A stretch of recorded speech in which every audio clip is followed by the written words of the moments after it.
Today's video is the second part in our DSLR Basics series. It's a great series to watch if you're just getting into DSLR or mirrorless photography or videography.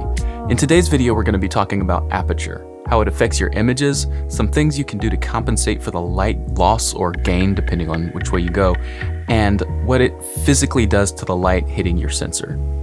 Stay tuned.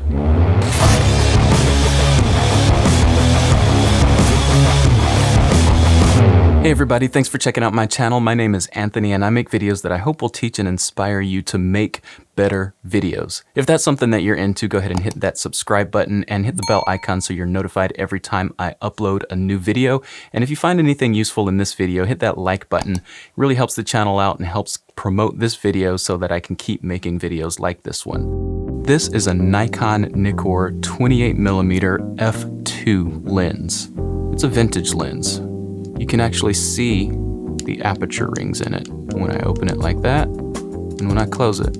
Now, this one in particular, the aperture is a little bit broken. If I go really slow, it gets stuck right around 8. If I go fast, I can kind of break that mold. Now, this lens has a real history. The photographer that owned it before me was an actual journalistic photographer in the 50s in Alabama. He shot things like the Selma March and other great historical civil rights movement pieces. Probably with this lens. I can't say for sure. This lens has some history. Now I wanted to show you it because the aperture ring opens up and closes. That's what physically happens with aperture when you move it from f22 to f2. The smaller the f number, the wider the hole. But enough with the demonstrations. What does aperture actually do to your images? Well, it does two things. First, let's start with a high aperture, say aperture of f16 or higher. At higher aperture, you let in less light because the hole in there is super small. It's gonna let in very little light. But it also lets basically everything in the frame be in focus. Lowering the aperture, opening that hole, gives you more light, so you'll have better low light performance with lenses that go low in aperture, but it also makes things more blurry that's behind or in front of the subject that you're focusing on. That's why most lenses with a very low aperture cost more money. For instance, the camera that you bought probably has a kit lens that has an aperture that goes to the lowest probably to around f3.5 or so. To get lower aperture, f2.8 or f1.4 or even lower, you're gonna be spending a lot of money or you're gonna be sacrificing some features like autofocus. The lens that I was showing you is an old vintage lens. It does not have any autofocus points or anything, no bells and whistles on it at all unless you count the really cool markings on it that show distance marks as bells and whistles. Then I guess it does have bells and whistles. A lot of the lenses today have autofocus and you'll pay more money for something like autofocus with silent motors. They also have coatings that make your lenses look more modern and sharp than they do with these vintage lenses. But again, that's another topic for another episode. Now you can see what I'm talking about with these three images. I took these three images with the lens that I just showed you. I've got the camera set up in one specific shot. All I'm doing is changing the f-stop and I'm changing the shutter speed to compensate for the light loss. I'm leaving the ISO the same so that you don't get any noise differentiation between the three images.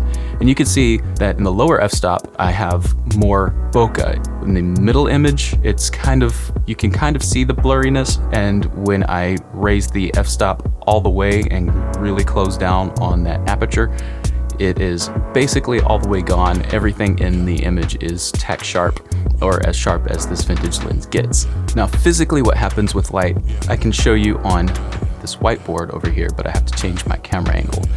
So let's do that. So the way that camera lenses work is on a physics principle called refraction. Now you may have heard of reflection, and that's when light bounces off of something and you see the reflection of it coming back at you. Refraction is when light goes through an object. Lenses actually bend the light to form onto camera sensors. So say this is the lens and this is the sensor. We'll have our subject over here. When the lens is focused on this subject, the light from this lens will bend, so the light that's up here is shown down here. So say that's A, that will be A down here. A shines on A down there. And then down here, B shines on B up here, making the image show in reverse. So over here, this is what the sensor sees, is the subject upside down. Now at this point, you can have a gate, which is our aperture. This is where our aperture ring lives. So if the gate is open wide, all of the light that's here and here gets passed through as well. But as long as we're focused on our subject here, the subject will be in focus, and the light that's here gets spilled onto the sensor, making whatever's in the background here, we'll just call this background, show up blurry. Now say we have an aperture ring there and we close that section, all of the light that was here gets blocked. And so whatever's here will show up as more sharp. Same goes for everything in the foreground. And I think it's super important that we know this stuff as photographers so that we can go out into the real world and use these principles to come up with the creative tools that we need to make the image work the way that we want it to work. Knowing something like this and then going out and playing with it, getting your hands dirty, knowing how this works will dramatically increase your photography and videography game, making you able to create images that you want to create. That being said, there are a lot of ways that people call a cinematic image, and one of those things is to have a really shallow depth of field, and that is by opening up this aperture all the way and blurring out your background as much as possible. Now, to me, that isn't necessarily a cinematic look, but if that's the look you're going for, go for it. But if you want more things in focus, say you're doing a video ad for a retail store and you want to get a shopper walking into the store, you might want to get the store in focus as well as the customer going into that store, and knowing how to get that shot by closing that aperture and allowing less light to get in so that you get a more sharp image in the background and the foreground is a useful tool. It's all about the shot that you're going for and the creative style that you need to make your image work. Hope that helps. Thanks for checking out this video. If you found anything useful in it, go ahead and hit that like button. And if you want to see more videos like this, subscribe to my channel and hit that bell icon so you're notified every time I upload. That's it for this video, guys. We'll see you in the next one.